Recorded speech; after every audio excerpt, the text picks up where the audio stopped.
Why big tech leaders really want you to have a baby? Well, I've always been pro kid, but I wonder if they have want you to have kids for a malicious reason, like help maintain their wealth. Well, let's find out. Governments and a long list of highly influential people around the world really want you to have children, and they are seemingly pulling out all the stops to make it happen. Dozens of countries like Australia, France, and even certain states in the USA have tax incentives for families with children. That's correct. So right now, birth rates are at a decline, and at this point, we don't have the next generation to pay taxes for Social Security. So there's a very strong possibility that you might not have your retirement fund, and you're gonna get cooked. But at the same time, I feel like you could just print the money. I mean, we've been doing it for a long time. We're like 40 something trillion dollars in debt. You think we can't print more money? You think that's going to stop us from printing more money? And other policies like subsidized childcare, several others offer years of paid parental leave, gift baskets, housing bonuses, healthcare support, and when that hasn't worked, some countries like South Korea, Singapore, and Russia have been even more direct by offering cash payments for newborns, sometimes even going as far as having compounding payouts for every additional child after the— Wait, what? Let's take a look. Hold on. First child, baby bonus cash? What country is this? First step grant, parent saving not required. Maximum government co-matching. What? So this is like a 401k, but with a kid. Huh. You know what? Raising a kid is not that expensive. I'll take this deal. First, as it's become clear the carrot alone isn't moving the needle, several governments, including our own, have started playing around with ideas like additional taxes exclusively for single people and childless couples. Going even further, China has started taxing ham holsters in a last-ditch attempt to get people to have some damn babies by any means necessary. These efforts are collectively costing regular taxpayers hundreds of billions of dollars every year, which does raise the important question: why are we doing this? Why are we pushing so hard to make people make babies? Well, there are actually a few arguments that get thrown around, as well as some questionable motivations that we will address later. God, babies. But the overwhelming I think babies look so gross. Personal, like newborns, they just look very yucky. It's like the way they're crinkled up. It's obviously not human. Obviously. Uh-oh, gotta sneeze. No. That is being sounded right now is that if we Looks like don't an anal- get down to it, we are going to have a demographic collapse. There will be too many old people and not enough young people to Correct. support them either They have this problem in China, where now that's why they took off the one kid policy. directly through physical assistance or indirectly through taxes, spending, or investments to fund their retirement programs. Oh, look at these boomers. It does admittedly sound pretty concerning, Taking up especially for space. most of you watching who are statistically in the age group that is going to be hit by these demographic changes the hardest.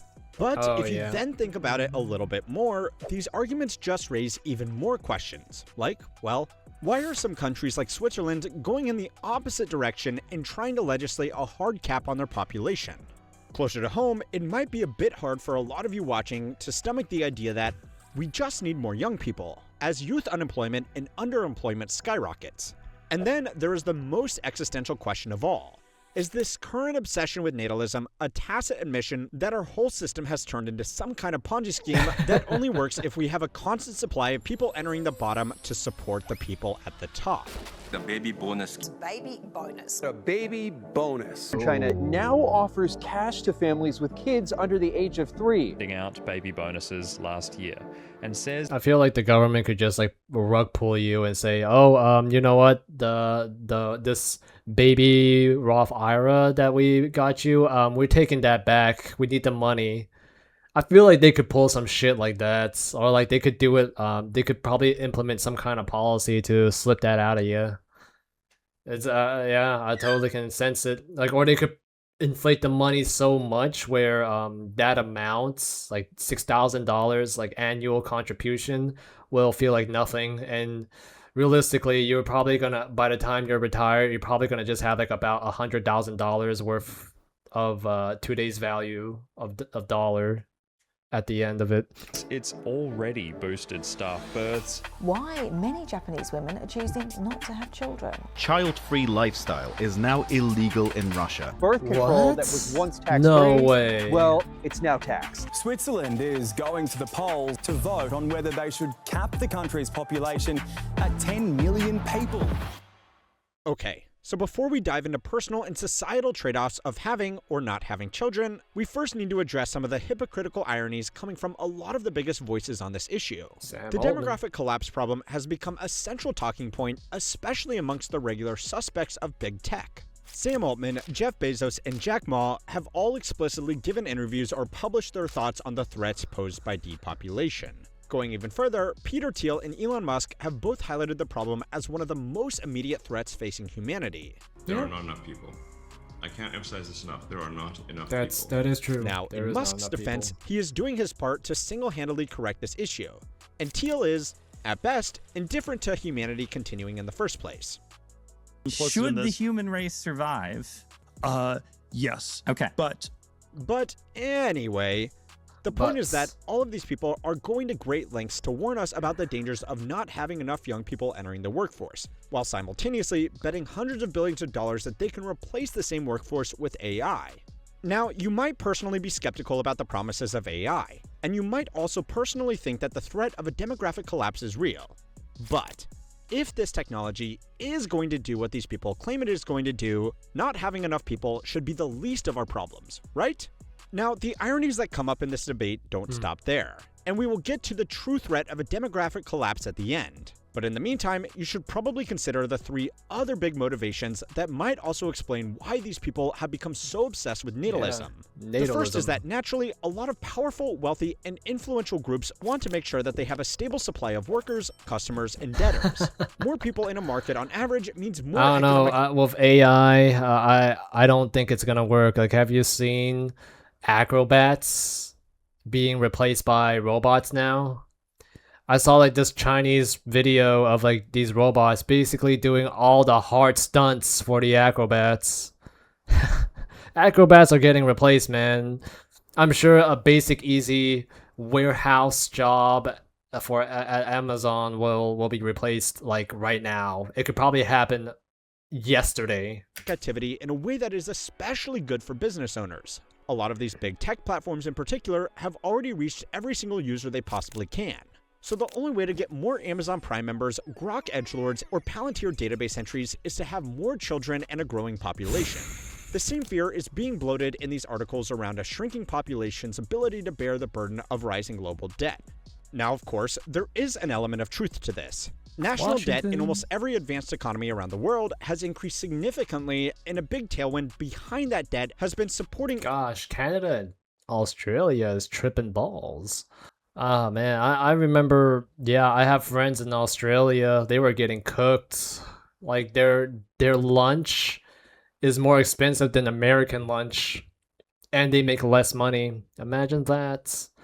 Like, they had to pay like 20, like I have a friend that paid like $22 for her lunch in Australia, and yeah, at least in America, like you get a Chipotle for like $14, right? $15, but damn, man, in Australia you get way less and you have to pay way more. Australia is really cooked right now. Old age social programs like pensions and carers.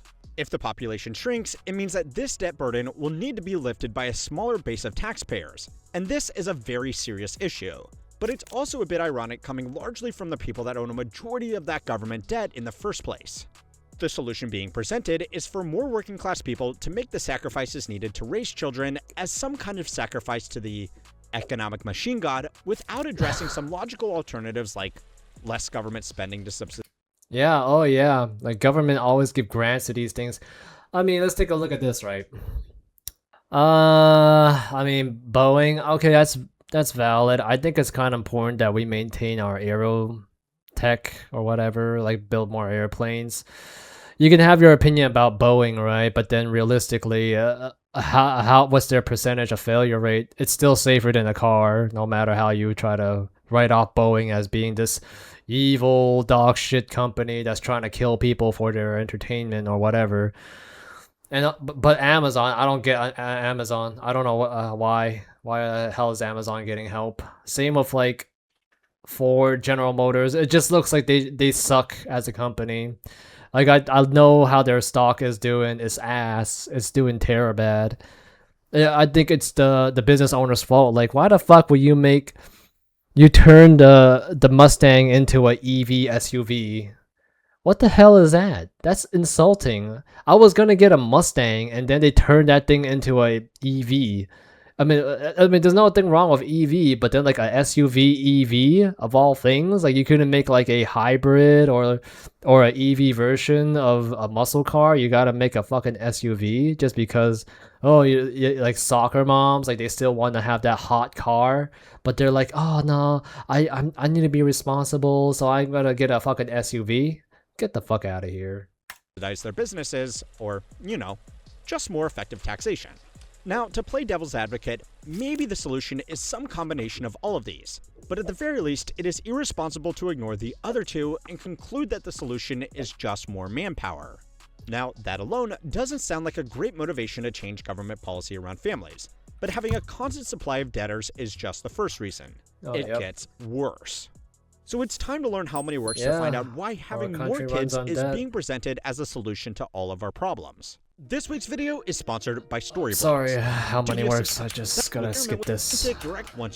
So having a stable supply of people to buy their products and to pay back their debt is one thing.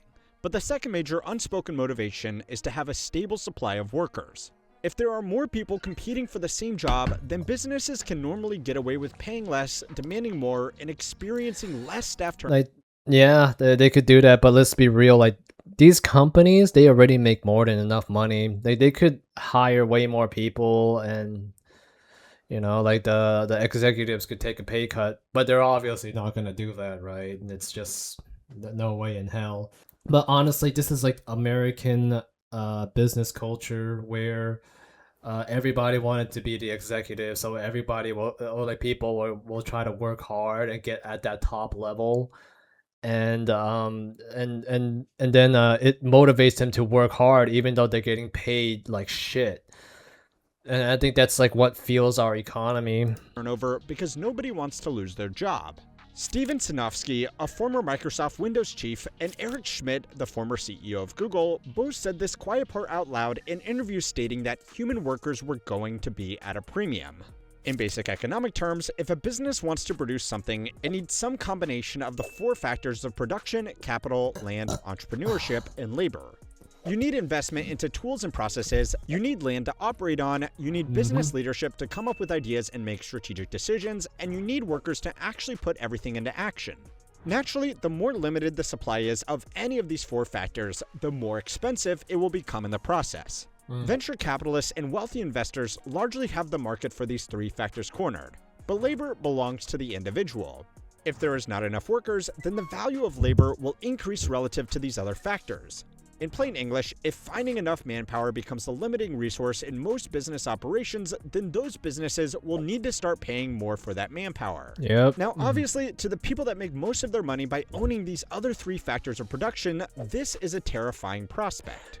Now, I can't believe I'm going to be here's the thing with, like, you know, AI taking over. You think that like, you know, maybe a business will need to hire a person to like do something that AI couldn't do at currently. You think that they need to pay extra, like people think they could demand more. No, they don't have to. Everybody can do what you're doing, and they can do it for less. They can do it for way less. It's not just us versus business, but it's us versus us. That's just how they're taking advantage of poor people. Twice in one video, but to play devil's advocate again, some people in particular, like Mark Andreessen, a major venture capitalist, have used this idea to advocate for the value of AI. In most of his press on the issue, he has effectively said that running out of workers would cripple major industries, especially those supporting the elderly. For now. But if AI can replace or leverage that work, then it won't be such an immediate issue. It's obviously a business-first mindset, but it is, at the very least, logically coherent. Now, we can't read the minds of the other major voices on this issue, but one possible theory is that on one hand, they obviously all have a vested interest in developing AI technologies that could replace or augment human workers, but if that doesn't work out the way they are hoping, it would be nice to have a stable supply of good old-fashioned human labor as a backup plan to keep their businesses going. The argument that we are running out of workers also conveniently supports policies like skilled worker visas that became a bit of a political sticking point last year. These tech companies in particular have benefited greatly from programs like H-1B visas that let companies employ expat workers. Oh yeah, you see a bunch of like these Indians in these big tech companies. It's not because they're smart or more special than we are. It's just that they have to confine themselves to H-1B visas. And for those of you that are not in the workforce or never had to deal with H-1B visas or never had to issue them, they are essentially the license for a foreigner to work in an American company. And these licenses, companies are really hesitant to issue these. It's not hard for them to issue them. They can issue it with ease. But then the foreigners that have these visas, they need them. They need them to stay in the country, and they will do anything to maintain their visas, their H-1B visas. They will work harder, they will take pay cuts, and they will not ask your boss for a raise. That's why you see a bunch of Indians or like people with accents working in these big tech companies. They just take advantage. Big tech company just take advantage of these visas. Like, oh, you want a pay raise? All right, I'm taking away your visa. Then go back to your country. That's what these big techs do, and it's really hard. Like a lot of big companies use this as leverage to essentially force a foreigner to work in their company harder and for less and for longer duration of time, on the condition that they remain employed by the company. This has introduced more competition into the already saturated market for entry-level tech workers, but it also has the convenient side effect that the people working on these visas are dependent on their company to stay in the country, so they are far less likely to negotiate for better pay, benefits, or threaten to leave their role because they can't leave their role. A paper published by the National Bureau of Economic Research found that on average, one additional H-1B worker in a firm crowded out 1.5 other workers at that same firm. Wow. Now, skilled immigration is a whole separate issue, but it does clearly demonstrate what you probably already knew, which is that big companies want a market with lots. Like I have a cousin, she always bitch about her work being difficult and she always call time off. Meanwhile, her H-1B visa coworkers, they will not call time off. They will have they will have active hepatitis and they will still work. They will go deaf from hepatitis and they'll still work. They will lose a limb and they'll still come to work. That's why like these H-1B visa workers, they are far more superior than, American citizen workers. That's why I think like I have a feeling that Donald Trump might actually put a ban on it. I'll put a stricter restriction on H-1B visa because he's very pro hiring domestic workers. Of workers all competing for a small selection of jobs. Just because he made a promise to American people to improve the economy for the people, but currently that's still that's being done, but it's too slow. No one wants to wait like 3-4 years for that to happen. Like recently though, to his credit, he just banned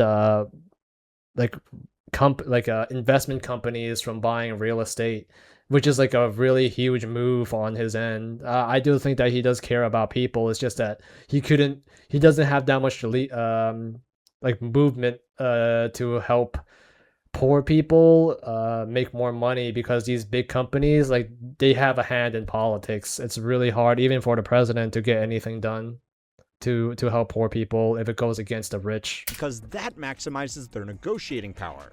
Now, where those workers come from has a lot to do with the third hidden motivation that might help explain this new obsession with birth rates. I don't want to dwell on it too much, because it is outside the confines of business, economics, and the job market. But it would be irresponsible to not at least acknowledge that there are some ideological motivations behind this push as well. Having lots of children pairs well with traditional family values, gender roles, family planning debates, and of course, having the population of the right kind of people. How much the big voices on this topic actually believe in this stuff is hard to say. But Oh yeah. Oh, is this like where he talks about how people are saying Elon Musk is a Nazi and he just wants like blonde blonde eyes, blonde hair, blue eyes, white babies. I mean, you can. Hey, I've made many videos. Well, not many. Like I made a few videos in the past, like going through Elon Musk's Twitter, where people say that he makes racist tweets. He doesn't make any racist tweets. I can, if anyone wants to make a bet on it, I'll be happy to go down with it. That's just easy money for me. if it supports their ultimate goals, they are clearly happy to have it on their side in policy debates. So yeah, maintaining a constant supply of workers, consumers, debt payers, all in the correct cultural package clearly isn't something that normal people are considering when choosing to have a family. And they aren't exactly great reasons to be tailoring policy so heavily towards encouraging people to have kids, especially if they can't responsibly afford it. Again, more on that soon. But just because there are bad motivations mixed into this debate, it doesn't necessarily mean that the threats posed by changing demographics aren't to be taken seriously. They do, however, need to be looked at pragmatically. Here in America, we are not as far along in this fertility trend as a lot of other countries in Western Europe, and we are a long way behind the true outliers in Asia. Taiwan, China, South Korea, and Singapore now have birth rates less than half of the replacement rate of roughly 2.1 births per woman. South Korea in particular has a birth rate less than half of ours here in America. Sounds But about we are right. already told that we have a problem. This is to show that things can still go a lot further. But ultimately, the trend has been towards fewer children across the world. I mean, yeah, in these Asian countries, it's really hard to have a fucking kid. It is super expensive. You'd think it's expensive in the US to have a kid.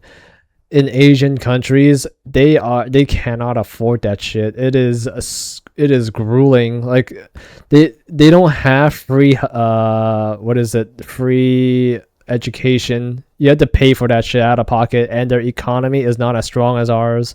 So like having a kid will cost like essentially a quarter of your salary after tax. I follow this Japanese YouTuber, and he has 2 kids.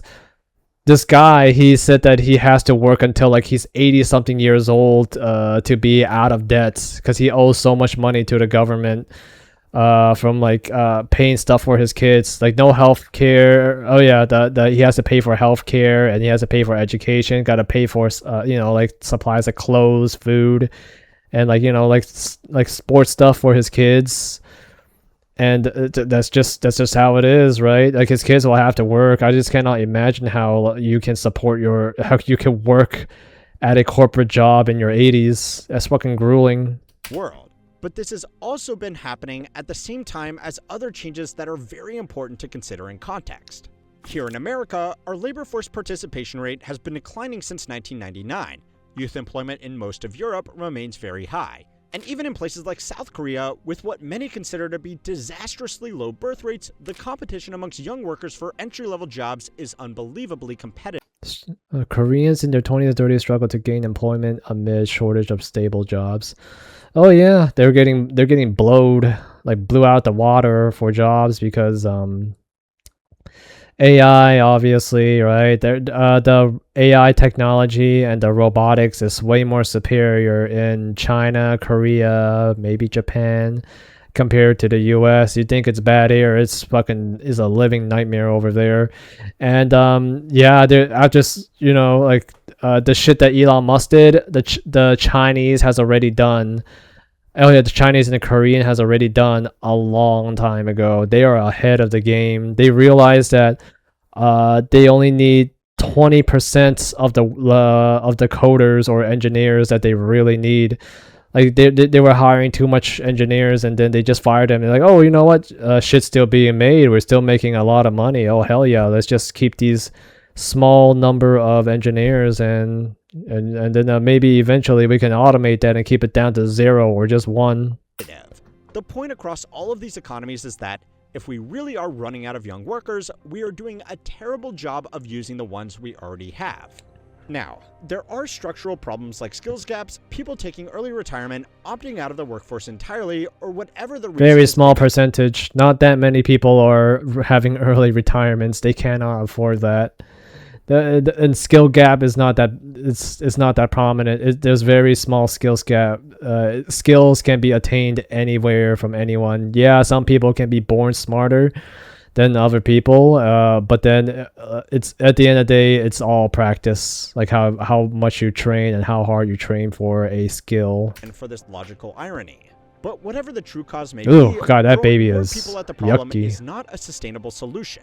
Even for immediate issues like funding pension systems, the problem is that if birth rates continue to decline and life expectancy continues to increase, there will be more people taking out than putting money in. So either the young people will be forced to contribute more, or the retirees will have to make do with less. But if there really were no other solutions, then this problem itself is an acknowledgement that the whole system... That's correct. Currently, with medical science, people are living... my grandparents, they're like in their 90s, and I'm sure they're going to make for another 10 years. They are pretty lively right now. Thanks to medical science. And also with like these boomers that are in their 80s or whatever, they're old as hell, but they have like over a dozen real estate properties, and they just overcharge young kids on rents. And not only that, now they have to pay taxes so they can pay retirement to these boomers that are making a killing off of rent. So I just think personally, right, I don't think that if you can generate income, like you have property income, like you should not get retirement, period. You shouldn't. It should be calculated to how much money you're going to make from collecting retirement, and then like how much money you're making already from collecting rent.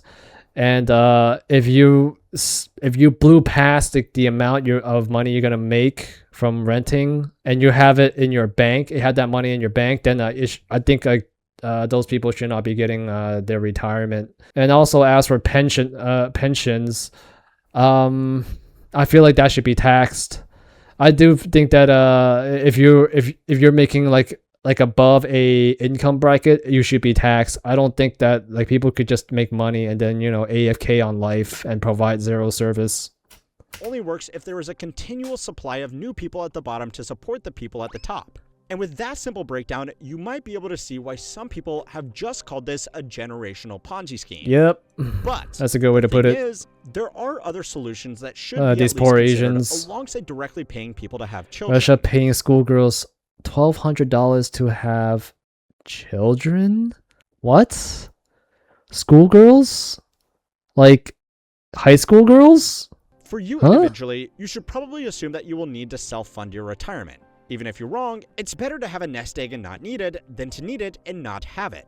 On a larger scale, if workers really are becoming a rare commodity, we should try to treat them as such, making it easier for them to access the right skills and engage with a job market that isn't openly hostile will do a lot more for getting people into roles than just making more people. Additionally, when it comes to funding support for people in their old age, the arithmetic doesn't need to rely on just increasing the total number of people paying into the system. It can also come from just receiving more from the people who can afford it most. Now, of course, the arguments around more effective taxation on the ultra-wealthy individuals won't be new to any of you watching. But when this becomes a problem of either getting the same money from more people or getting more money from a small group of people, you might be able to see why the same group of wealthy individuals is supporting the former option rather than the latter. One of the most frustrating things about this issue is that a lot of people actually do want to have children, but simply can't afford to raise them with the quality of life they would want for those children. For some, having a family has become a status symbol, quietly indicating that people have the means to forgo some aspect of their career and cover the rising costs associated with raising children. For everybody else that is still thinking about the decision logically, their mind isn't going to be swayed one way or another by some tax credits or a baby bonus. So go and watch this video next to find out what is stopping us from getting rid of the real barriers to people starting a family. And don't forget to like and subscribe to keep on learning how money works. Yeah, like well, honestly, I do think that the kid IRA or the 401 kid will help people with having kids. It's just a nice bonus to have. Like, oh yeah, I'm gonna retire. Like all my money that I sacrifice, I can get this like Roth IRA kid version to at least protect me when I become senile or ancient. And yeah, it's not just that, it's just people that just can't help but to spend more money. I feel like if you educate, there should be like a mandatory education system to teach people how to spend their money and how to save and invest. Because like right now, if you look at like what is it, the USA debt, like apparently if you were to spread out the debt among every citizen, I think every citizen will owe like 100K in debts, which is crippling as fuck, right? But you know, realistically, you don't get punished for having debts. My mom owes like hundreds of thousands of dollars in debt. She probably owe over $1 million if you include people that is not on paper. But all in all, like the great video, amazing. This is actually like my favorite money or like economics channel or business channel by far. Is like the best channel for business knowledge. If you want to watch anything about business, give him a sub. I think I'll put his link in the description.